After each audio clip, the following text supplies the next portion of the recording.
Imagine standing on the edge of a cliff while the world breathes beneath you.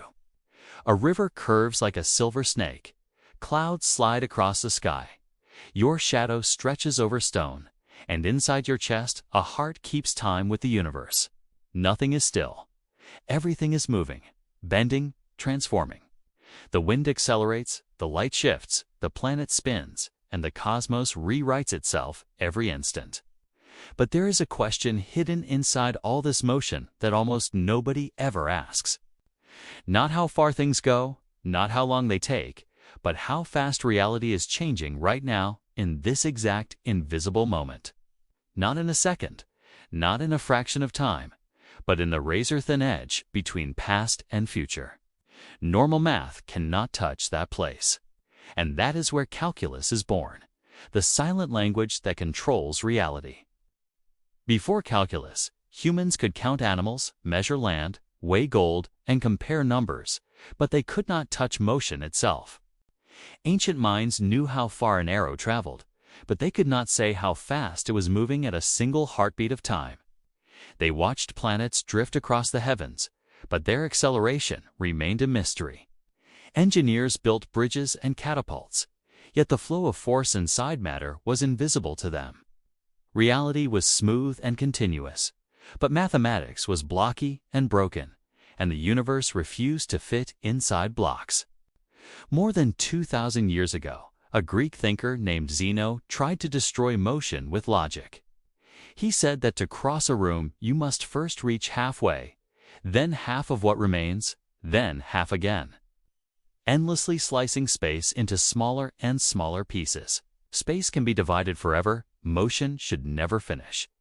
And yet, people walk, run, fall, and live. Reality ignored logic for centuries, until calculus whispered its first secret. Infinite pieces can still form a finite whole. That idea would later bend the universe itself. By the 17th century, the world was changing violently. Cannons reshaped war, ships swallowed oceans, clocks disciplined time, and astronomy mapped the sky like territory. But science faced a nightmare. It could describe where something was, but not how it was becoming. Position was easy. Change was impossible. And the universe is nothing but change. Then history split into two brilliant minds. One was Isaac Newton, silent, obsessive, dangerous in his genius. The other was Gottfried Wilhelm Leibniz, elegant, philosophical, obsessed with infinity. Both stared at curves. Both stared at motion. Both asked the same forbidden question. What happens between moments? Picture a car on a highway. At 1 o'clock, it is here. At 2 o'clock, it is there. Average speed is simple. But what is its speed at 1:23 and 47 seconds and 2 milliseconds? There is no distance there. There is no time there. And yet the car still has speed. Your heart has speed. Light has speed. Rockets have speed. Civilization secretly runs on instant change, and calculus was born to see what cannot be seen. Newton imagined the universe as flowing. He called variables fluents, things that move through time. Position flows into velocity. Velocity flows into acceleration. He asked a terrifying question. If position flows, what is its rate of flow? From that thought emerged the derivative, the first creature of calculus. The derivative is not a formula. It is a microscope for time. It zooms into a curve until chaos becomes flat and change becomes readable. It asks reality a dangerous question. If you freeze for an instant, how are you trying to move? Imagine a mountain road.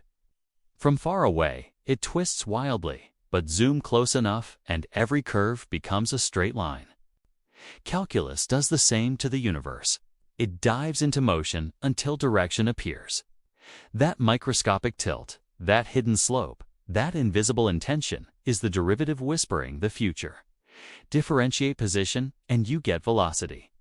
Differentiate velocity and you get acceleration. Differentiate acceleration and now you are touching force itself.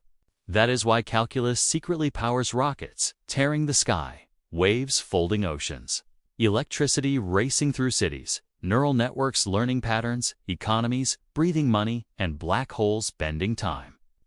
Without calculus, modern life would collapse without noise. But calculus has another side, slower and deeper. If derivatives tear reality into dust, something must rebuild it. That second force is the integral. Imagine rain falling on a city. One drop is meaningless. But millions together flood streets, carve rivers, and reshape continents. Integrals collect the invisible. They ask, if tiny pieces keep adding up, what whole are they secretly forming? If the derivative sees change, the integral remembers change. It gathers motion. It accumulates history. It turns moments into meaning. Leibniz did not see calculus as cold math. He saw it as logic for infinity. His symbols still live because they feel human. The long S means sum endlessly. The D means an almost nothing change. Put them together, and suddenly humans were adding infinity without going insane. Then came the miracle that shocked the world. Differentiation and integration undo each other. One breaks reality into atoms of motion. The other rebuilds reality from dust. This bridge became the fundamental theorem of calculus, the handshake between becoming and being, between chaos and order, between motion and memory. With that bridge, humans stopped guessing and started predicting. We calculated eclipses before they happened. We bent radio waves through the air.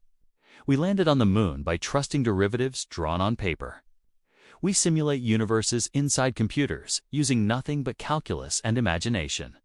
Calculus turned dreams into trajectories. But calculus hides a strange fear. It assumes the universe is smooth. That time flows like water. That space has no pixels. But modern physics whispers something darker. At the quantum scale, reality jitters. Time may jump. Space may come in grains.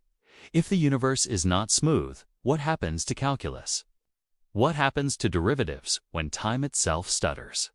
What happens to integrals when infinity collides with nothing? Inside black holes, time bends so violently that calculus screams. Near the Big Bang, infinity explodes. In quantum fields, particles pop from nothing. And yet, we still use calculus to chase them because it is the closest language we have to God's handwriting. Calculus is not just math. It is humanity's attempt to talk to motion, to negotiate with change, to trap the future before it arrives. Every swipe on your phone, every GPS route, every AI prediction, every orbit of a satellite is powered by invisible derivatives whispering possibilities and integrals remembering the past. Right now, as you listen, trillions of calculations describe how air vibrates into sound, how neurons fire in your brain, how light bends into your eyes. Calculus is flowing through you without permission. You are not watching calculus. You are inside it. And here is the final secret. The universe is not built from things. It is built from change. Matter is frozen motion. Time is accumulated difference. Reality is a curve, and calculus is how we read that curve. So the next time you see a wave crash, a rocket rise, a market fall, or your own heartbeat accelerate, remember this. Somewhere between nothing and infinity, calculus is writing the story of existence, line by line, slope by slope, moment by moment. And on Beyond Newton, we do not just learn equations. We listen to the mathematics that controls reality itself.